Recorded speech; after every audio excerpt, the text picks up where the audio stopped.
You're entertaining the idea of buying a salvage title vehicle. I'm going to run through a quick list of pros and cons of totaled cars just so we know what we're getting into. We'll start with the pros. Price. Salvage title cars are going to have a much lower purchase price compared to new vehicles. You're looking at about a 25 to 50% discount, though I've seen even up to 70% off. The opportunity to rebuild better is one I really can't stress enough. Rebuilding brings the potential to make the car much more than it originally was.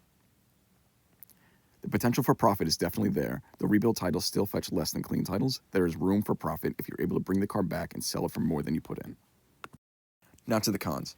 Buying a salvage title vehicle can be risky, especially with sight unseen. You may buy a car and only find out after you purchased it that there's a lot more damage than you had thought. There isn't a lot of forgiveness for non-thorough inspections. Insuring the vehicle can be difficult. Some insurance companies will outright not insure the vehicle or will charge you an arm and a leg. My experience with insurance was I wound up paying a little more than my previous car, and with that, I'd recommend a don't ask, don't tell sort of thing. If they don't ask if it's a rebuilt title, just don't say anything. A rebuilt title will be harder to resell. Many buyers are cautious when it comes to buying a rebuilt title because there's a large potential that they're buying a lemon. A random buyer doesn't know how the car was repaired, if it was done correctly, or if it was done cheaply. And this can really deter potential buyers. I put down doing it yourself in the middle because it can go both ways. I really enjoy working on cars and love doing it myself. If you don't like working on cars, you could put it with the cons and let that be your deciding factor. Now that you decide to go ahead with a salvage title vehicle, the first roadblock you're going to run into is where to even look. Best place to start is online sites. You can try to purchase local, like at a police auction, but their inventory will be nothing compared to the online sites. As of making this video, there are over 110,000 salvage title vehicles on Copart compared to 100 vehicles on my local police auction. I try to support local businesses, but it's hard when there's this much disparity, so it's a better idea to go with the big site. The two main sites are going to be Copart and IAAI. We're going to focus on Copart because that's who I have experience with, and they're a bigger company. Before you jump in, purchase an account, and try to bid on a car, you have to know that Copart is a direct dealer of salvage title vehicles, meaning in the states and provinces of Alabama, California, Connecticut, Delaware, Florida, Illinois, Indiana, Kentucky, Maine, Maryland, Massachusetts, Michigan, Missouri, Nevada, New Hampshire, New Jersey, New Mexico, New York, North Dakota, Rhode Island, South Carolina, Tennessee, Utah, Virginia, West Virginia, Ontario, Quebec, New Brunswick, and Nova Scotia, you either need a friend who legally owns a dealership or a broker. Brokers are easier to work with, so I recommend them. In the other states and provinces that weren't listed, you can purchase vehicles directly through Copart and don't need to use a broker. On Copart's website, there's about a dozen recommended brokers. Each has their own unavoidable fees with inconsistent reviews. I have used AutoBidmaster and can say they are reliable. They have their own fees like the rest of them, but are relatively fair in my opinion.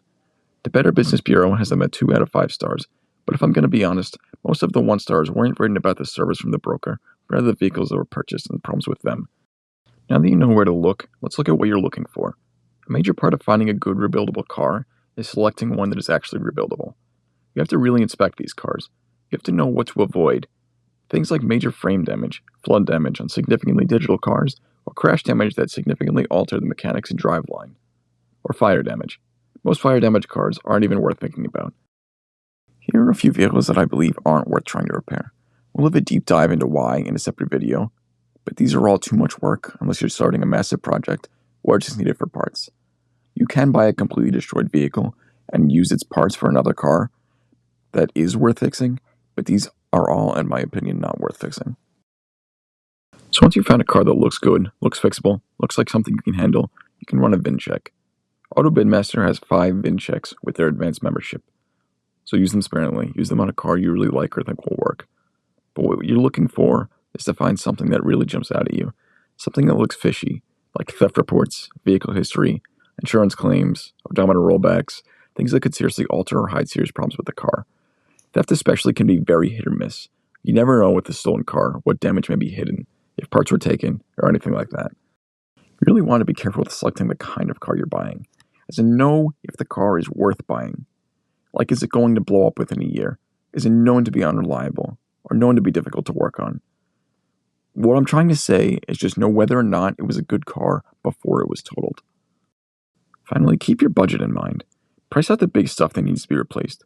Keep in mind, when bidding on your car, what your total price is going to be. Most of the broker sites, there's a broker fee.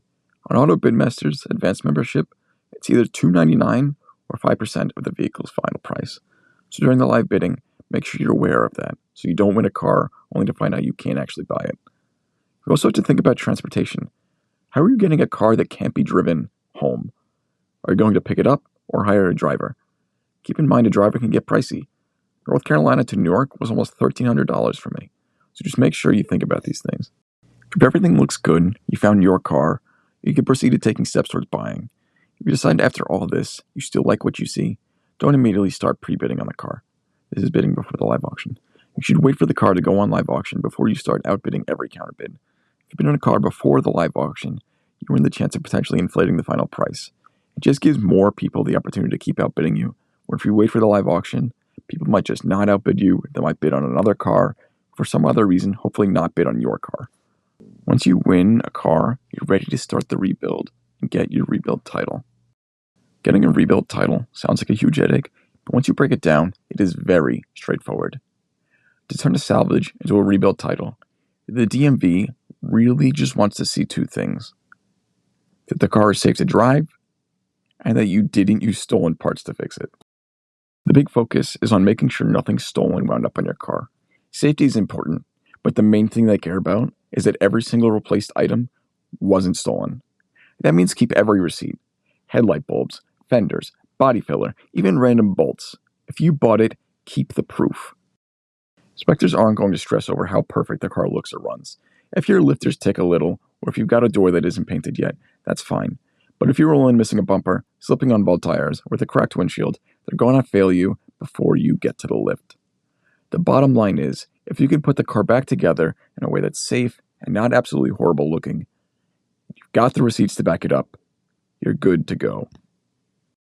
Thanks for the view, and please, if you have any questions, feel free to leave them below, and I'll happily answer them to the best of my ability.